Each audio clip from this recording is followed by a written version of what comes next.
The third element of mystique is appearance. And when I talk about appearance, I'm talking about a confident belief in your personality. I'm talking about becoming the best version of you possible. It's hard to be confident when you're trying to look like someone else or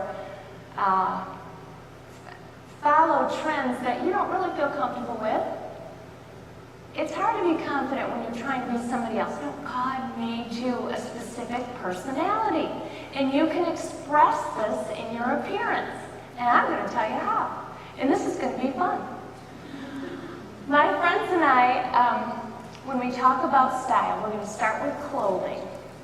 And my friends and I thought about, how are we going to determine what our personal style is? How can we best portray who God made us from the inside out? Where do we begin? How do we do this? And we started defining our unique mystique with words. We thought if we could put words to our personality and who we are, this could make translating this into what we should wear, what our personal style is, so much easier. And there are other benefits to doing this, other than the joy of expressing who you really are and not trying to conform to somebody else's mold. There are a lot of benefits to knowing your personal style. You save time and money. So this can really be fun. And so, cue the first picture. My unique mystique is vintage elegance. I love vintage clothing. And I love to get dressed up. And the other morning I was laying in bed thinking, what am I going to wear to church this morning? And an idea came to me, and I said to Tom, I had a moment of brilliance in bed this morning. You know how sometimes you just get an outfit and you think, wow, where did that come from? That was so good. That is so far beyond my capability of putting it together. But that dress I got it at a garage sale, which I love to shop at garage sales. And it's from the 1950s and costs less than $5. Tom said I should never advertise that, but I just get joy out of a deal. I have to tell everybody what it was. And I had the sandals, and it had recently been my birthday, and a friend gave me the purse because I told her, this was the friend that I traveled with this weekend, I said, you've got a purse that matches sandals I have, so don't you get rid of that before you give it to me. And this was the year on my birthday I got the purse. So the purse matches the belt I got at a garage sale last year, and the shoes, it all matches. And then a girlfriend had given me the bracelet for Christmas and then the matching earrings for my birthday. And it matches my dress. And I was like, oh my word. I said to Tom, you have to take my picture. This is amazing. This is brilliant. This is brilliant right here. So that is vintage elegance. And yes, was I dressed up more than everybody else at church? You betcha. I was. Did I care? I really didn't. I felt so great about who I was from the inside out, expressing my true personality. Okay, next picture. This is my sister-in-law, Angie. She's married to my brother, Jim, and she defined her unique mystique as classic, comfortable.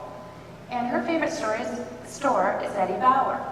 Where I would rather shop at Goodwill and Salvation Army or garage sales to find my vintage clothing, she likes Eddie Bauer. And it looks great on her. I mean, it's awesome. In fact, I want to read you a testimony that Angie wrote. She was in a Beautiful Womanhood small group, and she wrote this after going through Mystique of a Woman with her small group. She said, my whole life when I looked in the mirror, I saw an ugly woman. I would compare myself to everyone, and this wore me out. My husband would tell me that I was beautiful, but I couldn't absorb the compliment. I'd tell him that he was under contract to say that. Now when I look in the mirror, I feel beautiful. I have my own style, and for the first time in my life, I feel comfortable being me. So that's Angie. Okay, next picture. My other sister-in-law, Amy Jo. And Amy Jo defined her unique mystique as vivid whimsy. You see that? Can you pull that out of there? And before we get too spiritual and say, what does this have to do with the Word of God? I read to you Esther 2:13, which says, when it came time for her to go into the king, she was given her choice of whatever clothing or jewelry she wanted to enhance her beauty. So there you go.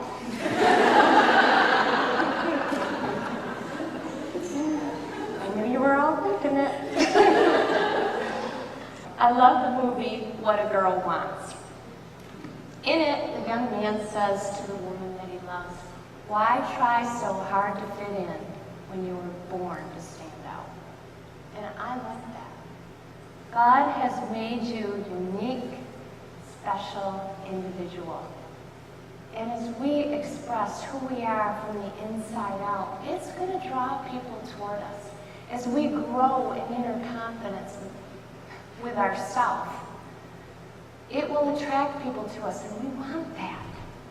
We want people to ask us, what's different about you? I'm watching you go through difficult times, and you have a smile on your face. How can that be? I watch you just kind of glow. What's going on? What an opportunity